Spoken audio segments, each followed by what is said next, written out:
A significant development occurred at the Guthri residence, one that investigators have yet to address publicly. Late last night, the FBI returned to the property. Under the cover of darkness, agents secured the perimeter and removed additional evidence. Within hours, the operational tone of the inquiry shifted. Official briefings ceased. The family issued an urgent plea, while sources close to the investigation suggest that agents discovered materials inside the home they had not anticipated. Tonight, we examine the procedural reasons why federal agents revisit a primary crime scene, a step rarely taken unless significant new evidence is unearthed. We are analyzing the handling of the site and the implications of this activity as the ransom deadline draws near. This case has entered a critical phase, and the window for a resolution is narrowing. The timeline leading up to Nancy Guthrie's disappearance remains the primary focus for detectives. Its significance lies in its simplicity. The evening was reportedly routine. Nancy was with family. They shared dinner and played games. Witness statements describe a calm environment with no arguments or signs of friction. It was, by all accounts, a standard evening that offered no warning of the events to follow. The routine held until it broke. Nancy was driven back to her residence shortly before 10 p.m. Police have verified this timeline but have withheld the identity of the driver. That omission is significant. Upon her arrival, there were no indications of distress. No emergency calls were made, and neighbors reported silence. Yet, by the following morning, Nancy was missing. The condition of the home and what was absent from it immediately escalated the response. Authorities found no evidence of forced entry. There were no damaged doors or broken windows. The scene lacked the signs of struggle often associated with a forcible abduction. For investigators, this absence of physical disorder is troubling. When an individual disappears from a secured residence without a disturbance, it points toward detailed planning, personal familiarity, or a scenario where resistance was not possible. In forensic analysis, a chaotic scene provides a clear narrative. A pristine scene implies a more complex reality. Local law enforcement initially classified the event as a missing person case, but that status was quickly revised. The FBI assumed jurisdiction rapidly, indicating the presence of factors that exceed local capabilities. Federal intervention usually points to organized criminal activity. It often involves communication across state lines or complex digital footprints that require federal resources to trace. Evidence response teams processed the residence and cataloged items. Then, a procedural anomaly occurred. Authorities released the scene, only to cordon it off again for a secondary search. This is not standard protocol. Once a crime scene is cleared, investigators rarely return unless new intelligence contradicts their initial findings. This return to the home suggests a discrepancy in the preliminary investigation. The time frame of Nancy's disappearance compounds the urgency. She did not go missing over a period of days, but within a span of hours. This specific window is the focal point of the inquiry. It implies that the responsible party had precise knowledge of her schedule, or that Nancy departed the home under a pretense that did not seem threatening at the time. Investigators prioritize this theory early in the process, looking past the ransom demands to the victim's movements. If a subject leaves a location voluntarily, even for a moment, the investigative profile shifts. If she did not, the lack of a struggle becomes the defining piece of evidence. Prior to the receipt of ransom notes and the subsequent media attention, prior to the family's public statements, an event took place inside that house that triggered a federal response. Whatever agents discovered or realized was absent during the initial sweep, established the current trajectory of the case. The involvement of the FBI marked a definitive change in operational status. Federal bureaus do not typically assume control of missing person files without specific cause, particularly in the initial hours. Their presence confirms that authorities have identified patterns consistent with coordination, premeditation, or activity that spans multiple jurisdictions. In this investigation, that escalation was immediate. What began as a welfare check was quickly reevaluated. Federal agents began working alongside local police to process the residents. The scope of the inquiry expanded outward. Early FBI intervention is often triggered by evidence of organized intent. This does not confirm a specific crime has been solved, but rather that the circumstances do not fit a random event. A disappearance characterized by a secured home, no witnesses, and a narrow timeline provokes immediate scrutiny. These elements are rarely coincidental. They suggest a structured operation. Communication played a decisive role. The emergence of alleged ransom notes sent to media outlets established federal jurisdiction. When demands involve digital transmission, cryptocurrency, or interstate threats, the FBI assumes command, leaving investigators to determine if the demands are credible or a calculated diversion. This level of calculation suggests authorities are tracking a subject who knows how to manipulate the narrative, controlling not just the evidence, but the clock. Bringing in federal assets, this early points to a specific fear: the deterioration of evidence. In abduction cases, the first 48 hours determine the outcome. Agents operate on the assumption that digital footprints, physical traces, and behavioral patterns are decaying by the minute. They mobilize immediately. Often, the investigation is well underway before the first press release is even drafted. Crucially, the Bureau did not just consult on this file. They embedded themselves processing the residents, analyzing forensic returns, and directing the local workflow. Then, following the initial sweep, they came back. That re-entry is a major indicator. It signals an internal shift in the investigation's theory, regardless of the media blackout.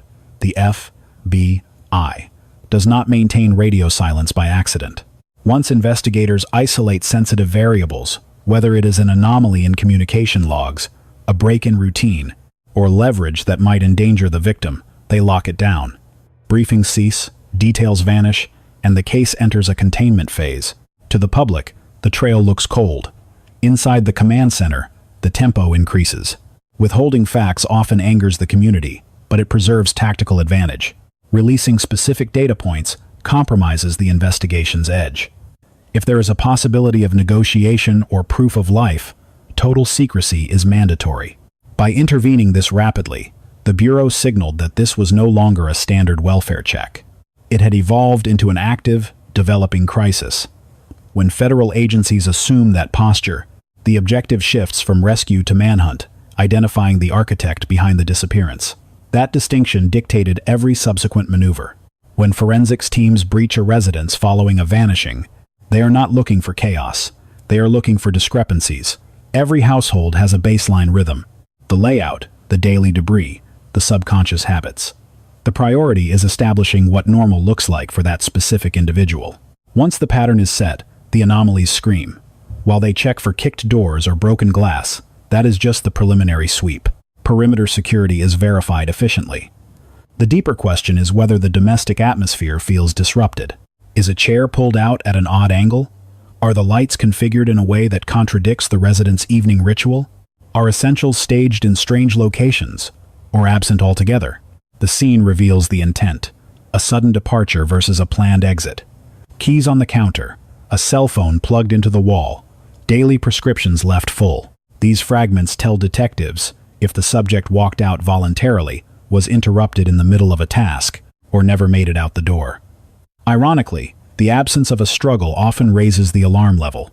A pristine scene implies the victim knew the offender, or the encounter happened so fast that resistance was impossible. Detectives also screen for forensic countermeasures. A spotless environment can be just as incriminating as a bloodied one. Sterile surroundings often suggest a post-event cleanup, an attempt to sanitize the narrative. Yet, the investigation often turns on the void what isn't there. Gone keys, a vanished laptop, a specific coat. A single gap in the inventory can pivot the entire inquiry, pointing toward abduction or a staged disappearance. It is crucial to note that law enforcement does not need a smoking gun to validate their fears. Often, the stillness itself, the lack of upheaval, is the trigger. In the Nancy Guthrie investigation, the eerie orderliness of the residence, paired with unexplained voids, defined the trajectory of the case. Crime scene processing is governed by rigid federal standards. Nothing is seized without justification. Every artifact is cataloged and chained. The protocol assumes a one-pass efficiency, making a secondary search highly irregular. Yet, with the Guthrie property, agents cleared the scene, released it, and then returned. That operational U-turn is significant. It is never administrative. It occurs only when new intelligence forces a reinterpretation of the environment. Evidence is often silent until context gives it a voice. Significance is retrospective. A cell tower ping or a witness statement can suddenly weaponize a previously overlooked detail, necessitating a second sweep. Notably, this secondary raid happened in a vacuum. There were no podiums, no press releases, just agents working the grid. The discretion implies a tactical need to obscure their specific target from the perpetrator. But the most disturbing aspect remains what the neighbors did not see. We saw no hazmat units, no technicians in full protective gear, and no indication of a violent crime scene. That detail is significant. It implies that investigators were not reacting to a body discovery, but rather executing a targeted search for specific information. Secondary searches typically focus on calibration, verifying measurements, checking lines of sight, or documenting corners of the property that were initially deemed irrelevant but now align with a new theory. In an investigation, context often carries as much weight as physical traces. The specific placement of an object, its orientation, or the fact that it was missing entirely. The methodical pace of the evidence collection suggests the team was building a case, not scrambling to solve an emergency. Panic breeds chaos. A refining investigation looks exactly like this: quiet, deliberate, and focused. Whatever triggered that return trip, it shifted the status of the investigation. The house was no longer just the last place Nancy Guthrie was seen. It had become the primary source of evidence. Long before authorities analyze ransom notes or press statements, they look at the digital baseline. In modern cases, the router logs often tell a more accurate story than the witnesses. When technicians process a home, they are not just seizing hardware, they are reconstructing a life.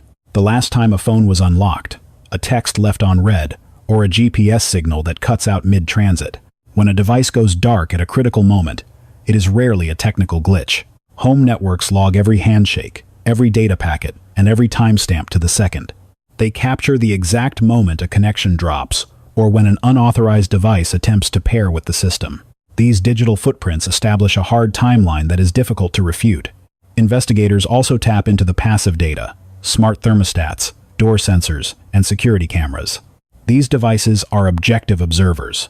They do not interpret events, they simply log them.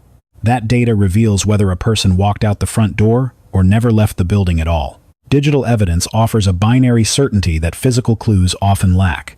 It happened or it didn't. That clarity can advance a case faster than any forensic sweep. In scenarios involving potential abduction or negotiation, this data is the first checkpoint. Detectives look for premeditation devices prepped for travel, routines altered, or silence initiated before the disappearance. When the official updates stop, it is often because the digital forensics team has found a concrete lead. Releasing that information could warn a suspect or compromise the leverage in a recovery operation. The data recovered from the Guthrie residence is now part of a larger mosaic, one that is being assembled second by second. When complete, that timeline will override any external narrative. The most unnerving phase of a high-profile investigation is the media blackout. It doesn't signal a dead end, it signals a pivot. In the Guthrie case, the quiet was absolute. Briefings stopped. Statements became vague. This is not negligence, it is containment. When investigators close in on a viable lead, they lock down the information flow. Every fact released to the public is a variable that a suspect can monitor and exploit. Silence preserves the tactical advantage, particularly if negotiations are a possibility. Confirming a detail publicly validates the suspect's assumptions about what the police know. It signals exactly how close law enforcement is to breaking the case. In major investigations, even offering reassurance can jeopardize the case. Detectives often go silent when they uncover sensitive inconsistencies, specific evidence that directly contradicts their preliminary working theory. When the pieces stop fitting, agencies stop talking. They turn inward to resolve the discrepancy. There is also a necessary shield for the family involved. Releasing unverified intelligence can cause unnecessary trauma or provoke dangerous reactions. Police must manage the emotional climate just as carefully as the chain of custody. Silence does not mean the case has stalled. It usually means the net is tightening. While the public speculates on the quiet, detectives are focused on building a case that will stand up in court. In major investigations, official silence is often the clearest indicator of progress. Regarding the Nancy Guthrie case, the withholding of details is not an oversight. It is a calculated decision, suggesting the inquiry has reached a critical stage where information control is paramount for safety. A significant investigative event occurred not at the Guthrie residence, but at the home of a relative. Law enforcement units accessed the property late at night, remaining on site for several hours. Although the operation was visible, authorities departed without issuing a public statement. To the community, Such late-night activity often triggers speculation. From a procedural standpoint, however, revisiting a location does not automatically imply criminal liability. These follow-up visits are often conducted to verify witness accounts or document specific architectural details. When detectives return to a scene after dark, the timing is rarely accidental. It typically follows the recovery of new digital forensics or the identification of a timeline discrepancy. The objective is corroboration. The specific personnel involved also reveal the intent of the visit. The presence of patrol deputies, rather than federal crime scene technicians, points to an administrative focus. Investigators likely focused on photographing lines of sight or confirming spatial logistics. They may have needed to resolve inconsistencies arising from prior interviews. Had the mission been forensic recovery, the scene would have required mobile labs and protective equipment. The absence of those resources suggests a verification check, rather than a search for biological evidence. Detectives often return to family homes as the chronology of events tightens. Verifying the exact location of individuals during specific windows is essential for the process of elimination. While the findings remain classified, the operation itself signals a strategic pivot. The investigation is moving from broad information gathering to focused theory testing. Law enforcement is now validating a specific sequence of events. The FBI has shifted from general inquiries to targeting concrete details. Every piece of intelligence is being used to answer one fundamental question. Authorities must determine whether this is an active hostage situation or if the outcome was decided before the investigation began. Establishing proof of life is the primary tactical priority. This verification is not limited to photography. It is often established through behavioral analysis. Profilers scrutinize the syntax and structure of any communication received. They correlate the timing of messages with the cessation of activity on personal devices. Deviations from established routines create pressure points that expose the perpetrator's intent. A message sent off schedule can dismantle the credibility of the entire ransom narrative. Investigators assess whether the subject is driving the situation or reacting to external pressure. These indicators help distinguish a sophisticated operator from an amateur imitator. A key component is verifying whether the ransom demand actually links to the disappearance. Not every extortion attempt correlates with a legitimate abduction. A demand can be a diversionary tactic designed to misdirect law enforcement resources. As deadlines approach, distinguishing credible threats from noise becomes critical. Every decision is weighed against the potential risk to the victim. The apparent lack of activity is, in reality, a period of methodical verification. Once the timeline and control dynamics are solidified, the investigation enters a new phase. This stage is rarely publicized but is decisive for the operation. The public often expects a dramatic resolution as a deadline expires. In reality, the passing of a deadline marks a tactical transition rather than an end. Continued communication offers investigators valuable psychological insight. It reveals whether the perpetrator is adaptable or losing control of the narrative. These exchanges allow law enforcement to gauge the actual level of operational control held by the perpetrators. When contact ceases, that silence is scrutinized as a tactical indicator. Profilers weigh the pause against established timelines and behavioral patterns. Silence can signal panic, or it can signal calculation. It may also suggest the stated motive was never the primary objective. A common misconception is that a ransom payment halts the investigation. In reality, it accelerates the process. The transfer of funds does not conclude the case, it widens the scope. Capital flow generates a digital trail, and every attempt to access those funds creates a new point of exposure. The FBI's directive extends beyond immediate resolution. The ultimate goal is federal accountability. Dismantling the network and identifying the architects of the crime remains a priority equal to victim recovery. As the investigation proceeds, information will likely be released slowly. The truth often emerges in unsealed court documents and quiet confirmations long after the media cycle has ended. However, the evidence secured within Nancy Guthrie's residence has already set the inquiry on an irreversible track. The caution and precision observed in the handling of this evidence suggest a comprehensive case is being assembled. When the final determination is made, it will not be influenced by outside theories or public pressure. It will be defined by the forensic record and the decisions made during the critical hours of the crisis.